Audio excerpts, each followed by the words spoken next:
From the towering forests to precision-cut lumber, witness the incredible journey of wood processing that built America.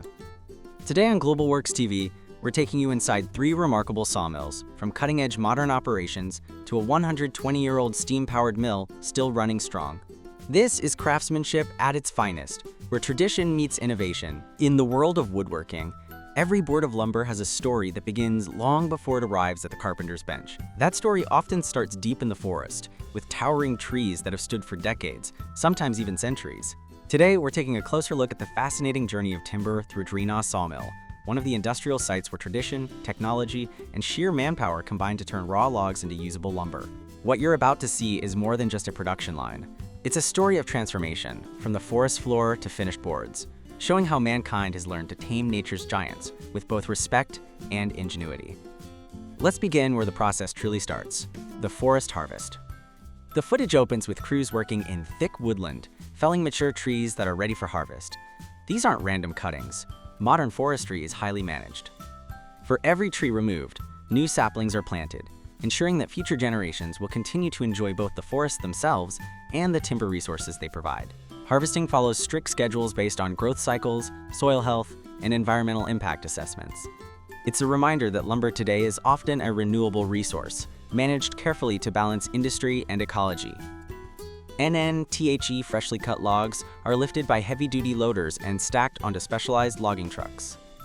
These vehicles are designed for one purpose: hauling timber safely and efficiently.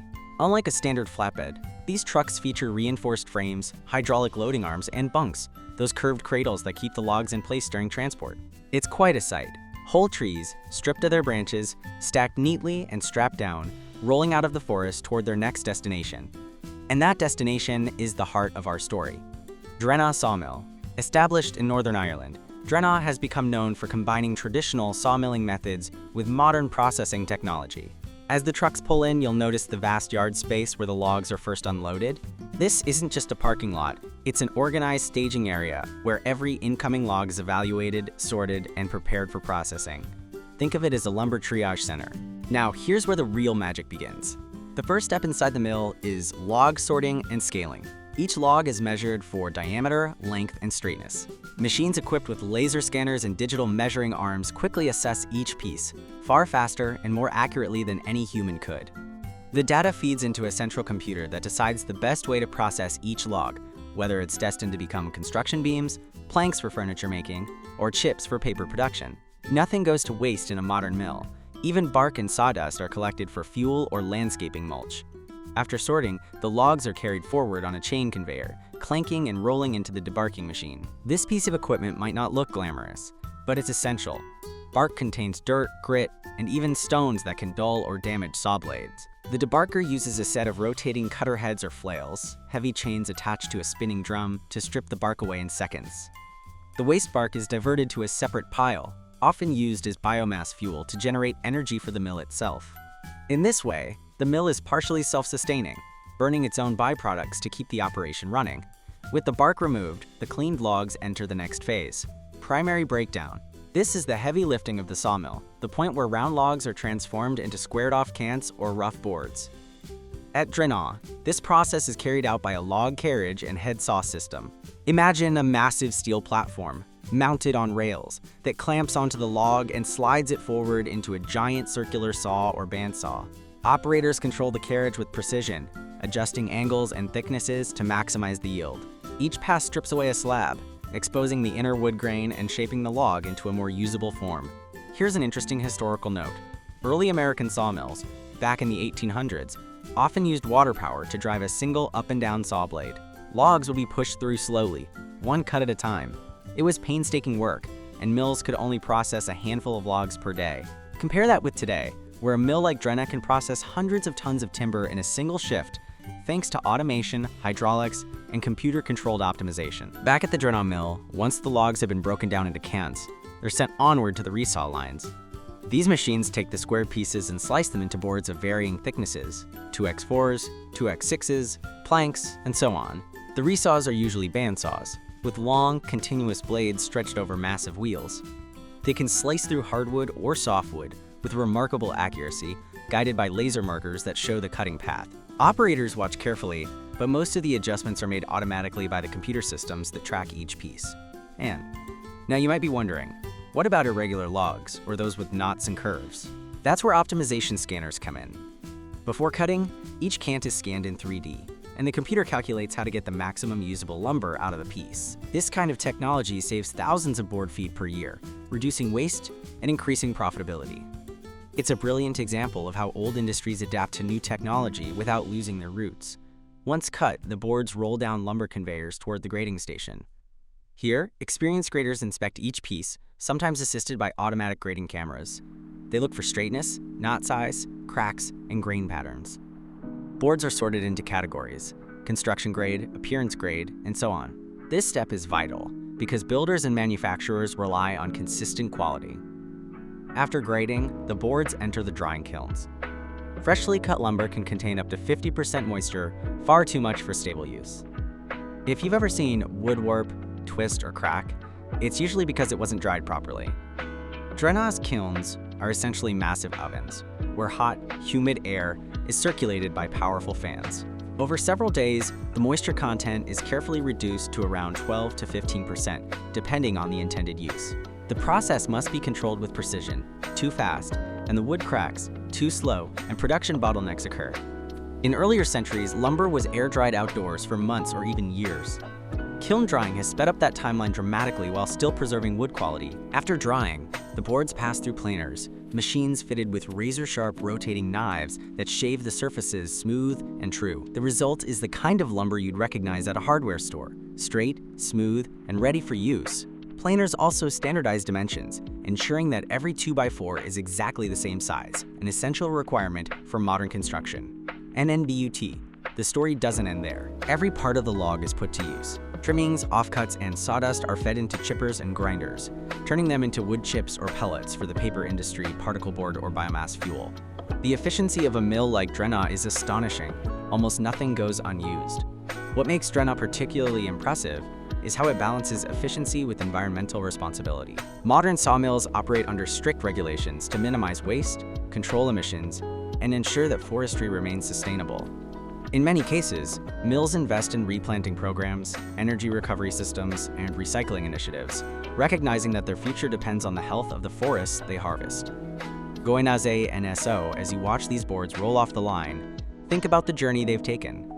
From towering trees in a misty forest, felled and hauled by rugged machines, to the precise, almost surgical cutting lines of lasers and saws, to the quiet hum of kilns and planers, each piece of lumber represents a chain of human effort and technological progress. It's a story that stretches back centuries, but continues to evolve with each new generation of machinery and mill workers. And there's something nostalgic here too. Many of us remember old sawmills from childhood, perhaps visiting with a father or grandfather, smelling the sharp, sweet scent of fresh-cut pine, and watching as men guided huge logs through roaring saws. While today's mills are more automated and efficient, the essence remains the same: harnessing the strength of trees to build homes, furniture, bridges, and countless other things that shape our lives. Drenagh Sawmill is just one example, but it shows how this timeless industry continues to thrive. Behind every beam and board lies a story of forestry, machinery, and craftsmanship, a story that deserves to be told, remembered, and appreciated.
There's something uniquely captivating about the sound of steam, the hiss of pressure, and the rhythmic chug of a flywheel turning under load. It takes us back to a time when raw muscle, iron, and fire powered nearly everything in America. In this next clip, we step into the early 20th century, right here in Lathrop, Missouri, where a Port Huron sawmill from 1903 is still in action, driven by a proud workhorse of that era, the Reeves 13-horsepower steam traction engine. Now, before we dive into the sawmill itself, let's take a moment to appreciate the machine at the heart of this operation. The Reeves 13 HP may sound modest in terms of horsepower, but in its day, it was a marvel of engineering. This was not a small toy. It was a rugged, coal or wood-fired traction engine designed to haul, plow, and most importantly, provide portable power. The number 13 referred to its nominal horsepower rating, but in reality, a well-tuned Reeves could generate much more effective power at the drawbar, sometimes equivalent to modern tractors of 40 or 50 horsepower. NNS team engines like this worked on a simple principle: heat water in a large boiler until it turns into high-pressure steam, then channel that steam into pistons that drive the wheels and belts. For sawmills, the engine's large flywheel was often connected by a flat belt to the main drive shaft of the mill. That single spinning belt transferred power to a whole series of pulleys, gears, and shafts, bringing the entire mill to life. It's a beautiful example of mechanical distribution. One engine, many machines. In the Port Huron sawmill, you'll notice the long leather or canvas belt stretched between the Reeves, flywheel, and the mill's drive pulley. The belt had to be properly tensioned and aligned, otherwise it would slip or even fly off under strain. Operators often walked the length of the belt during startup, checking for proper tracking. Once engaged, the belt whipped into motion, transferring the steam engine's power with a steady hum and a distinct smell of heated leather. Now let's step inside the sawmill itself. Compared to modern facilities like Drenagh, the Port Huron sawmill is a window into history. Here, the main cutting tool is a circular saw blade, several feet in diameter, mounted on a steel arbor and spinning at terrifying speeds. The log is placed onto a carriage system, a wheeled platform riding on iron tracks that feeds the log steadily into the blade. Operators stand at the controls, using hand levers and gears to advance, retreat, and rotate the log for each pass. It's dangerous work, requiring absolute focus. In those days, sawmill accidents were unfortunately common, with flying splinters, blade kickbacks, and missteps leading to serious injury. The workers who manned these mills were tough, skilled, and unflinching. NNTHE Reeves' engine outside might seem far removed from the action, but every cut inside the mill depends on that steady supply of power. You can almost hear the conversation between machine and man, the sawyer listening closely to the pitch of the saw blade. If the blade began to slow or strain, the operator knew the log was too thick, or the feed too aggressive, and he'd ease back the carriage. At the same time, the fireman tending the Reeves boiler would shovel in more coal or adjust the damper, making sure the engine held steady pressure. It was teamwork in its purest industrial form: steam outside, steel inside, and human hands guiding both. One of the most fascinating aspects of this system is how manual the process was. Today's mills use laser scanners and automated feeds. In 1903, accuracy came from the sawyer's eyes, ears, and instincts. He judged every cut by sight, by feel, and even by sound. Experienced sawyers could tell if a blade was dull just by the pitch of the steel singing through the log. They could detect the density of the wood, the presence of knots, or even the moisture content simply by how the saw responded. It was craftsmanship wrapped in danger, every board a product of both human skill and raw mechanical force. Let's pause here to put this into historical context. The Reeves 13 HP and mills like this were part of a massive industrial boom in America. Between the mid-1800s and early 1900s, steam power was the backbone of agriculture, manufacturing, and transportation. Small towns across the Midwest often had portable mills that moved from farm to farm, cutting lumber on site for barns, houses, and fences. The portability of engines like the Reeves meant a community didn't need permanent infrastructure. They just needed a crew, some logs, and the willingness to work hard.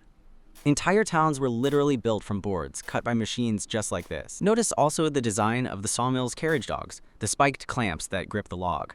These had to hold tight even against the powerful forces pulling on the wood as the blade sliced through. If a log slipped, it could twist into the blade, causing a violent kickback. That's why operators kept their bodies angled away from the line of fire. Safety was a learned instinct, not a set of regulations. NNTHE Port Huron Sawmill also reveals the role of teamwork in older mills.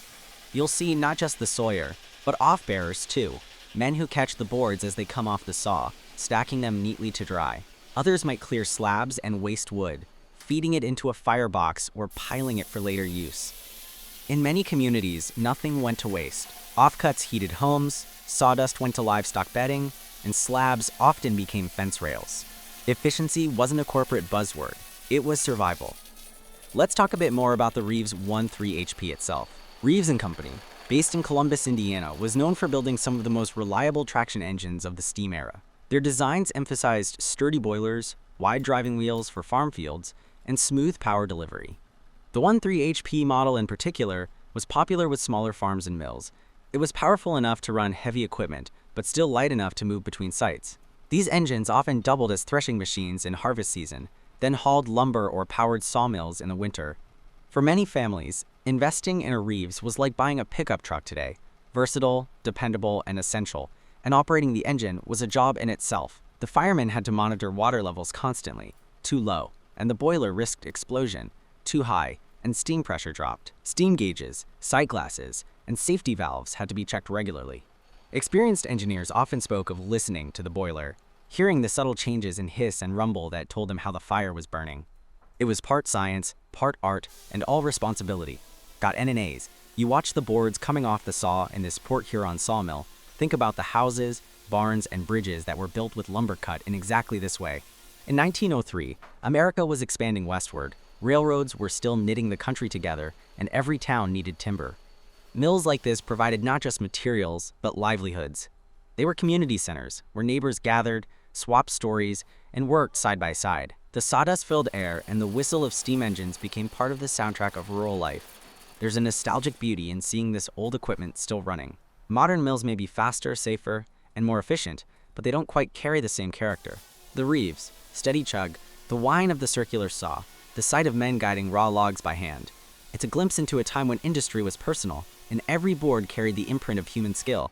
Many older viewers today may remember grandparents or even parents who worked in similar mills, coming home with clothes covered in sawdust and hands roughened by hard labor. In NTHE Port, Huron Sawmill and its Reeves engine remind us of a truth we should never forget. Progress is built on the sweat, ingenuity, and courage of those who came before us. Every modern home improvement store filled with neat stacks of 2x4s owes its existence to these roaring, belt-driven machines and the people who ran them. They shaped wood, and in doing so, they shaped the nation itself.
When you think of the English countryside, you might picture rolling hills, stone cottages, and ancient forests that have stood for centuries. Tucked away in Bishop's Castle, Shropshire, there's a sawmill that embodies both tradition and modern progress. This is Charles Ransford and Son, a family-run business with a history stretching back over 150 years, and today one of the most advanced sawmills in the United Kingdom. Ransford's story is not just about machines and timber, it's about heritage. Founded in the mid-19th century, the company began in an era when horsepower meant real horses and sawmills often relied on water wheels. Over generations, Ransford has grown from a small, local mill into a large-scale producer of high-quality sawn timber, supplying builders, manufacturers, and industries across Britain. And yet, despite all that growth, it has never lost its roots in careful craftsmanship and a deep respect for the forests it depends on.